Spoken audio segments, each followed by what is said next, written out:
Voy a grabar la reunión así los chicos pueden tener acceso a todo lo que hablamos ahora.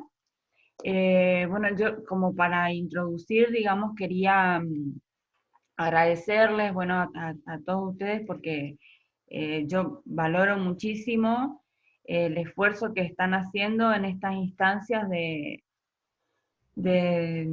digamos, uno hace lo que puede con lo que puede y bueno, yo les prometo que voy a estar a la altura de su esfuerzo, digamos. Em, yo quiero,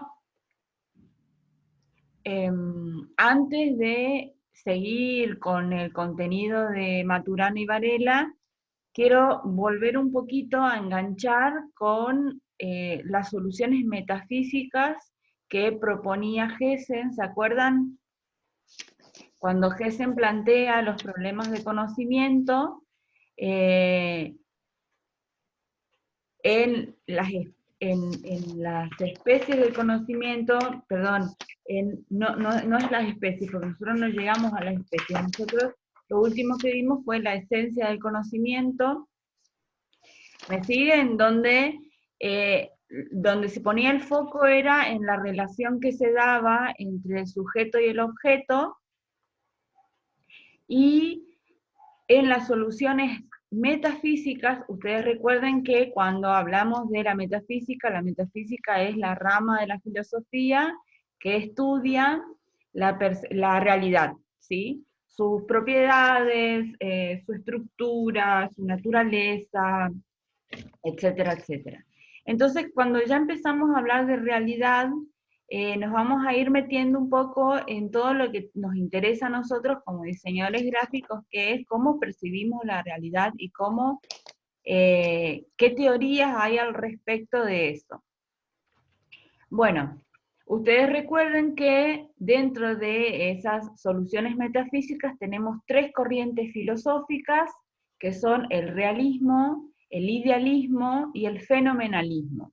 ¿Sí? Quiero enganchar con esto para que se vaya entendiendo qué es lo que proponen Maturana y Varela y de qué nos sirve a nosotros para seguir avanzando.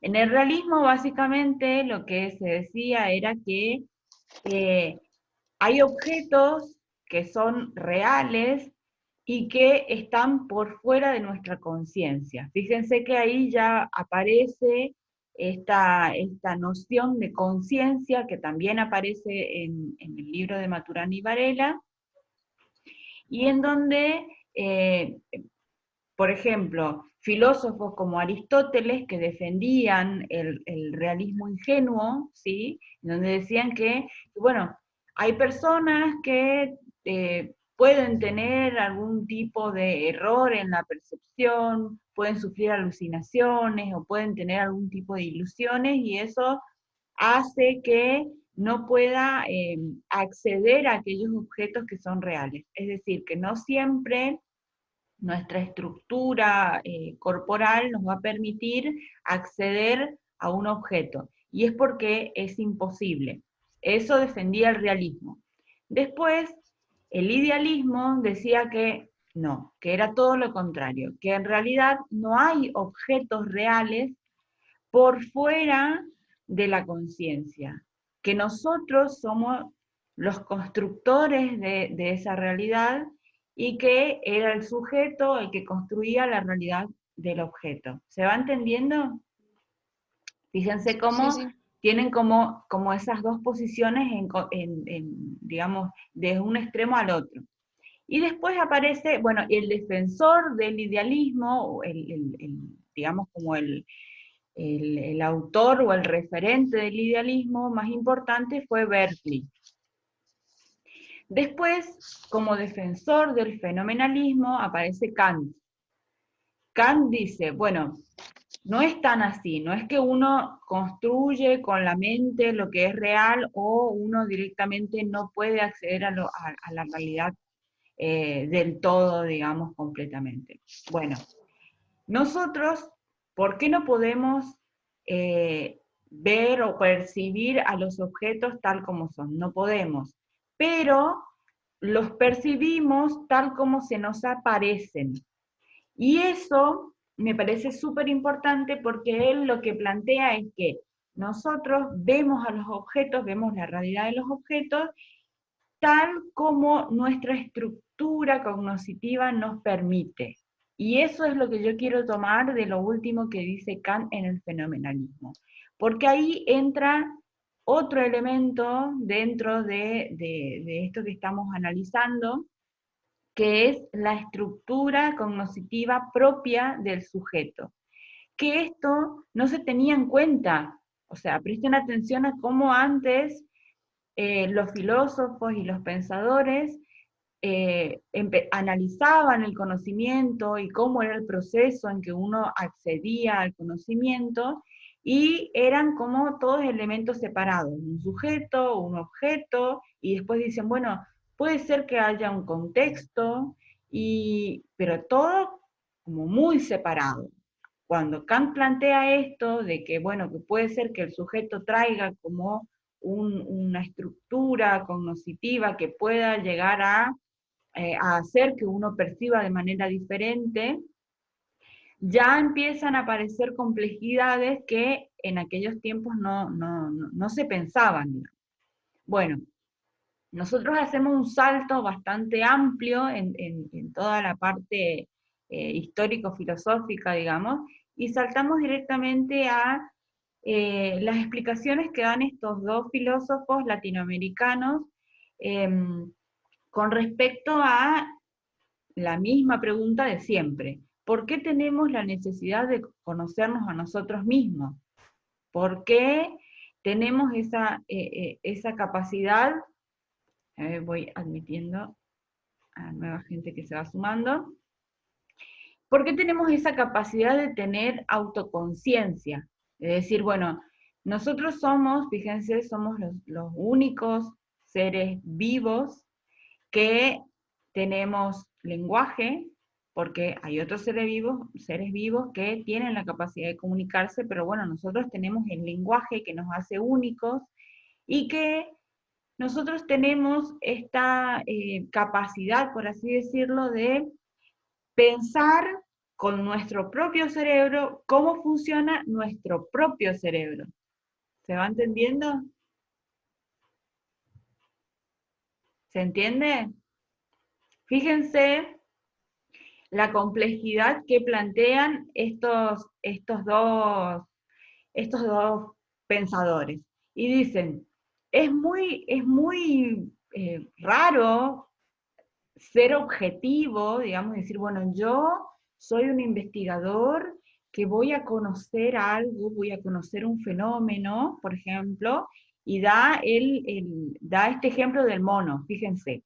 Yo soy el observador y estoy viendo un mono en tres situaciones. Un mono libre, un mono en una jaula y un mono conectado a un montón de electrodos, y yo lo que estoy haciendo es controlando, por ejemplo, su ritmo cardíaco, estoy, digamos, verificando qué es lo que me muestran esas máquinas, por ejemplo. Entonces, Maturana y Varela dicen, bueno, pero digamos, el observador trae en su estructura un backup, una cognición que lo hace diferente a otro observador. Nunca un observador va a ser objetivo, por más que esté mirando con los mismos criterios y diga, bueno, vos al mono que está en libertad tenés que medir cuántas veces se sube al árbol. Bueno, vos al mono que está en la jaula tenés que contar cuántas veces intenta escaparse. Al mono que está conectado en los monitores tenés que, eh, tenés que fijarte cómo ante diferentes estímulos va reaccionando y se van modificando sus ondas cardíacas, por ejemplo. No sé si se va entendiendo mi ejemplo. Por más que se tenga un método, digamos que esto es lo más importante que ellos critican, por más que se tenga un método científico, el observador siempre va a ser subjetivo, nunca puede ser objetivo. Entonces, todas las investigaciones, cuando uno conoce, hace. uno va conociendo haciendo, uno no puede sacar la experiencia de lado y analizar algo, conocer algo de la misma manera que lo hace la otra persona. Nunca va a ser igual, porque un investigador se va a sentir más conmovido por ejemplo, cómo sufre el mono en la jaula. Otro investigador va a sentir una especie de felicidad cuando ve al mono en libertad y la cantidad de veces que se sube al árbol, digamos, las, las cosas que le pasan, o la percepción, mejor dicho, hablando en términos más técnicos, la percepción que va a tener cada observador, obviamente va a ser diferente, y van a estar mirando, fíjense, con los mismos criterios a estos monos en estas tres diferentes situaciones. Entonces, cuando ellos presentan esto, se empiezan a preguntar, bueno, vamos a volver al inicio, dicen. ¿Cómo es que este proceso de conocer es tan complejo y tan difícil de explicar? Y entonces se empieza a preguntar, bueno, si nosotros decimos un ser vivo, ¿qué es un ser vivo? ¿Qué hace que un ser sea considerado vivo? Y entonces ahí es donde aparece este concepto de autopoiesis. Por eso es medio complicado toda la parte donde empiezan a hablar de las uniones moleculares, las moléculas que son orgánicas, etcétera, etcétera. Pero antes de eso, ellos lo que dicen es, bueno, lo primero que tenemos que sacarnos de la cabeza es la tentación de la certidumbre.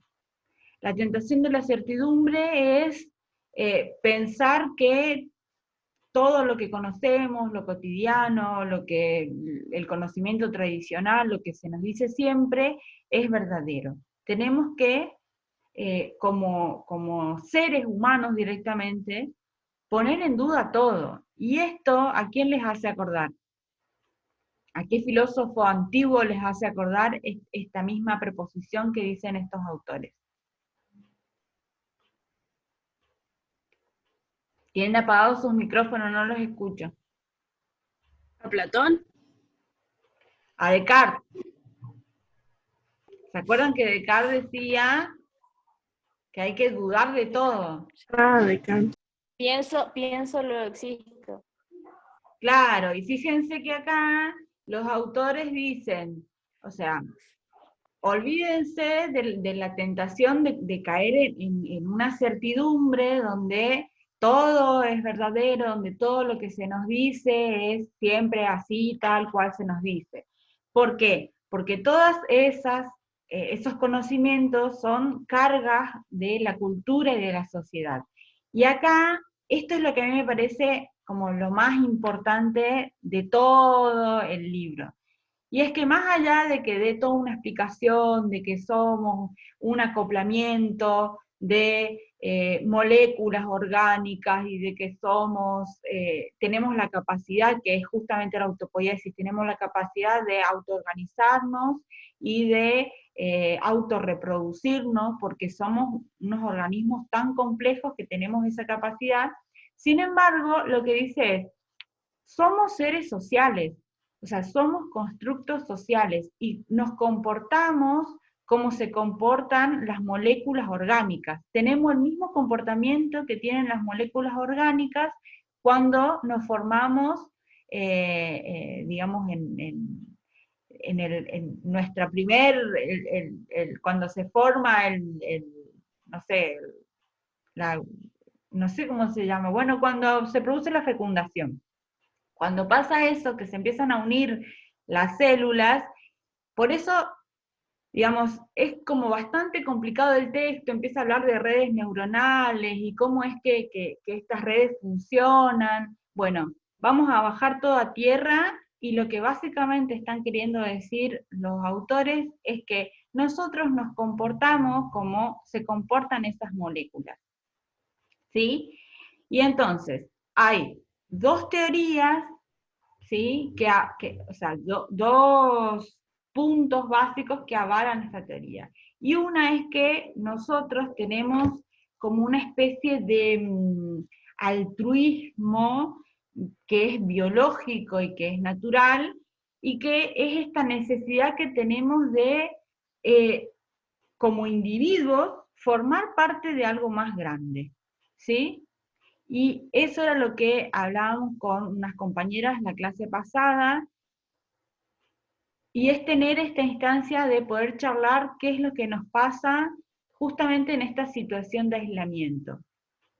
Tenemos como una necesidad loca de, no sé, qué sé yo, juntarnos a hablar con alguien que, no sé, no hablábamos nunca, pero, o hablar con un vecino, qué sé yo, no sé qué les pasa a ustedes.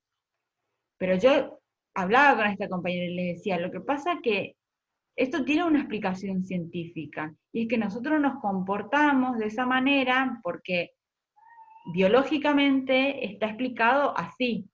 Como estamos formados por redes neuronales, todo nuestro sistema nervioso responde a la, digamos, a la red de autopoiesis. Nosotros somos seres sociales y tenemos esta especie de necesidad de formar parte de algo más grande. Ese es un punto que apoya la teoría esta biológica. Y el segundo punto es que nosotros tenemos, eh, que es lo que nos diferencia de todos los otros seres vivos, esta capacidad de poder reflexionar de manera consciente, ¿sí? Estos son como los dos puntos más importantes de toda la teoría biológica. Es que somos seres sociales, ¿sí? Que esto responde al concepto de autopoiesis, y que esto obviamente va a transformar todo nuestro mundo, y que la manera en que percibimos, digamos, obviamente, la manera en que conocemos responde inseparablemente a la manera en que percibimos. Entonces, nosotros como diseñadores gráficos, eh, ¿qué hacemos? ¿Cómo nos comunicamos?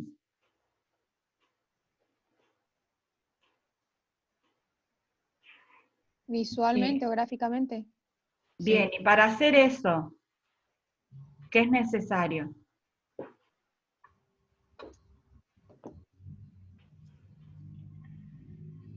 Teniendo en cuenta todo lo que estamos hablando. Conocer a los usuarios. Claro.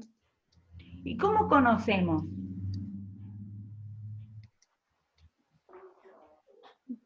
Mediante una investigación. Bien, bien, bien, bien. Miren, yo les voy a contar algo que me pasó a mí. Yo siempre tenía como como esa posición de, bueno, uno siempre trabaja como con el imaginario, ¿no?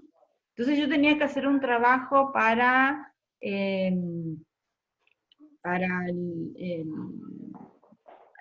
¿cómo es? Ay, para las carreras de Oberá. Bueno, la cuestión es que yo armé todo, una campaña, una estrategia, bla, bla, bla. Nunca, jamás fui a una carrera. Nunca fui a una carrera. Era todo investigación de fuentes secundarias, digamos. Lo que yo me imaginaba que el usuario quería, lo que yo me imaginaba, lo que yo leía, que otros decían. Obviamente fue un fracaso. Mucho tiempo después fui a una carrera, estuve en ese lugar y dije, bueno, no, claro, o sea, cuando uno diseña, uno tiene que percibir realmente para quién diseña. ¿Para quién diseña? ¿Qué es lo que vos estás queriendo decir? Por Es lo eso, que querés comunicar. ¿qué es lo que querés comunicar? Por ejemplo, yo, no sé, cuando fui a las carreras veía cómo se vestían, qué música escuchaban, cómo comían, la manera en que festejaban, porque cuando empiezan a hacer las pruebas de gomas, no sé qué, empiezan a hacer así en las tribunas, Y, o sea, eso no está escrito en ningún lado. Entonces, es muy importante esta etapa en donde uno empieza a conceptualizar qué es lo que uno quiere comunicar y va directamente ligado a la percepción. Obviamente, uno tiene todo ese backup de la experiencia personal, pero uno no puede manejarse solo con eso. Vos tenés que ir a ese lugar, ir, conocer realmente cómo es la persona que te va a comprar, qué es lo que quiere, cuáles son sus gustos. Eh, por eso es como bastante complicado poder conceptualizar muchas veces una idea, un concepto. ¿Se va entendiendo para dónde va yendo esto? Yo quiero Más o menos, sí. que se quede claro, digamos, qué relación tiene con el diseño. Eso a mí me interesa. No me interesa que ustedes me sepan decir en un examen qué es la autopoiesis. No me interesa a mí que ustedes me sepan decir qué es la autopoiesis. Me interesa que ustedes puedan hacer como una especie de relación de todo lo que venimos haciendo, pero con respecto al diseño. Claro, Si no, no sí, tiene sí. sentido. Profe, podría ser entonces el hecho de meterse en los zapatos, por así decirlo, de aquella persona que va a estar en ese lugar para saber cómo va a percibir eso que nosotros le estamos dando. Bien, sí, por ahí viene. Bien. Por ahí viene. Fíjense todo lo que es experiencia de usuario. Todo lo que es diseño de interfase. Claro. Es que es por eso también la importancia de comprender eso, porque también es generar confianza al día de mañana con el cliente, porque es como decís, vos te imaginabas todo cómo iba a ser, lo que iba a decir el usuario, lo que sea, y no te funcionó. Y yo no puedo imaginar, por ejemplo, si un cliente me contrata, no puedo imaginar lo que le gusta. Es cuestión de investigar y aprender a comunicar lo que él quiere decir o guiarlo a una buena información para su público. Puede ser. Claro, y entonces, por ejemplo, no sé, alguien tira un ejemplo, vamos a diseñar algo. A ver, vamos a diseñar algo entre todos y vamos a aplicar la teoría.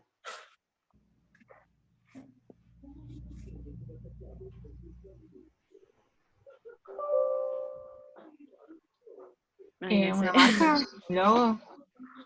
Bueno, una marca, ¿para qué? A ver, una veterinaria, ejemplo. Una veterinaria, bien. ¿Qué tenés que hacerle? ¿Qué problema de comunicación tiene esta veterinaria?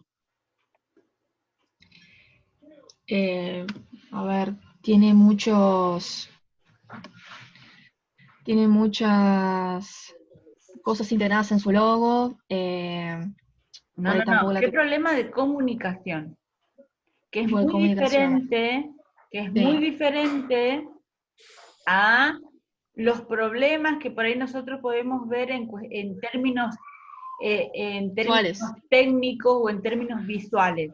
Nosotros, lo primero que tenemos que preguntarnos es cuál es el problema de comunicación visual que tiene. ¿Sí? Y entonces, bueno, tiene muchos elementos en el logo. Bueno, ¿qué quiere decir? Quiere decir que tiene un montón de servicios y él quiere que se sepa que tiene un montón de servicios, que tiene servicios de peluquería, que también tiene servicio de veterinaria, que también tiene servicios de agropecuaria, que también tiene servicios, ¿se va entendiendo? Sí, sí. Entonces, cuando uno empieza a... Ay, ahí se despertó mi bendición. Bueno, Chan. reunión, la reunión se termina en 10 minutos. Así que si quieren, retomamos. Ustedes no sé cómo vienen con la otra cátedra. Ustedes tienen ahora... Yo Sí, tengo la tenemos. organización. Bueno, Nosotros no tenemos nada por ahora. Yo también tengo organización ahora. bueno, no sé, como ustedes quieran, si quieren podemos seguir charlando un ratito más, grabamos y después pasamos las Sí, grabaciones. sí, no hay problema, más. profe. Bueno, ¿se entendió lo que yo dije al principio? Digamos, a mí lo que me interesa es que ustedes puedan aplicar esto a situaciones reales de diseño, que ustedes puedan Claro.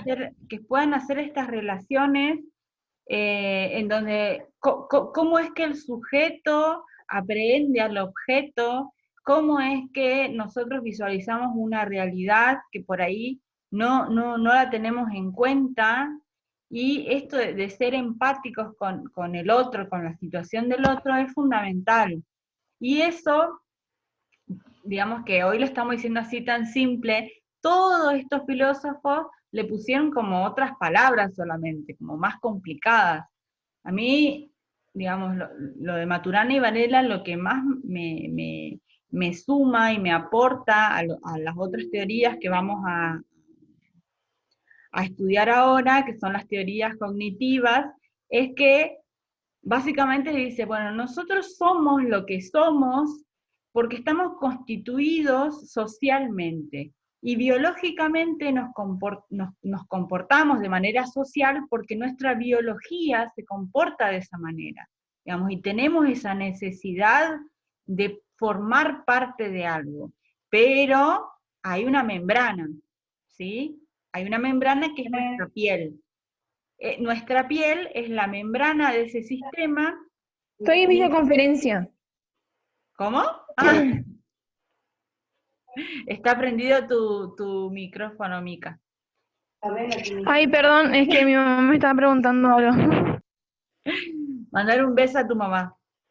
Bueno, Dale, dale. chicos, ¿se va entendiendo? Por favor, no quiero, yo soy así en clases también, es como que me voy por las ramas, pero porque me gusta mucho la materia, me gusta mucho el tema, y quiero que les quede como claro qué es lo que dice cada autor, y de qué va a servir para lo que viene.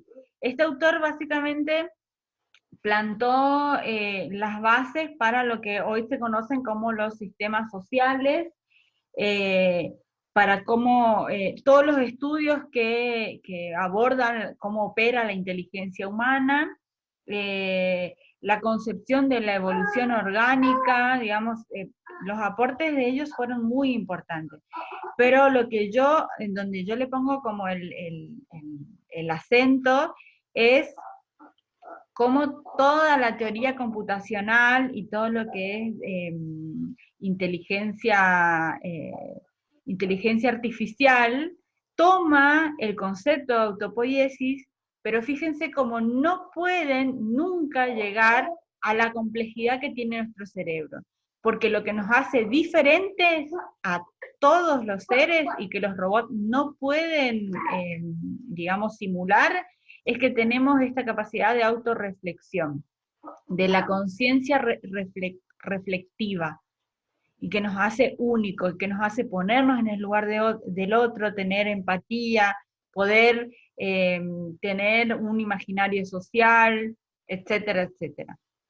Bien, en la próxima reunión, que ahora les voy a mandar la dirección, vamos a hablar un poco sobre un problema de diseño específico y cómo se podrían aplicar las teorías. El que puede se suma y el que no, le pasamos la grabación. ¿Se entendió? Sí, profe, perfecto. Bueno, para el próximo libro, que es Conocer el Conocer, yo les voy a pasar una guía de lectura, entonces ustedes buscan directamente eso y les va a ir armando como una especie de apunte, ¿sí? De qué es lo que a mí me interesa de las teorías cognitivas. Son básicamente 3 teorías, ¿sí? Yo después les voy a armar también una videoconferencia también, y les voy a explicar estas 3 teorías, y cómo es que hoy por hoy se entiende a la percepción como una enacción. Nosotros somos enactivos, ¿sí? Y esa es la teoría que estamos manejando actualmente. Ya no es más la teoría de Descartes, Aristóteles, etcétera, etcétera. Hicimos todo ese recorrido porque obviamente es necesario, pero hoy por hoy se entiende a la percepción de la realidad como algo mucho más complejo, y poder entender la percepción y cómo funciona el proceso de percepción nos va a llevar a que nosotros después podamos hablar de cómo manejamos la memoria, la atención, a través de imágenes. ¿Sí? ¿Todo bien? Todo bien. Bien. Sí. Bueno, Entendido. besito, voy a preparar el desayuno al niño y enseguida les mando el link. Bueno, Buenísimo. profe, Bien. gracias por tu tiempo, Gracias. profe. Beso. Gracias. Hasta luego. Bye.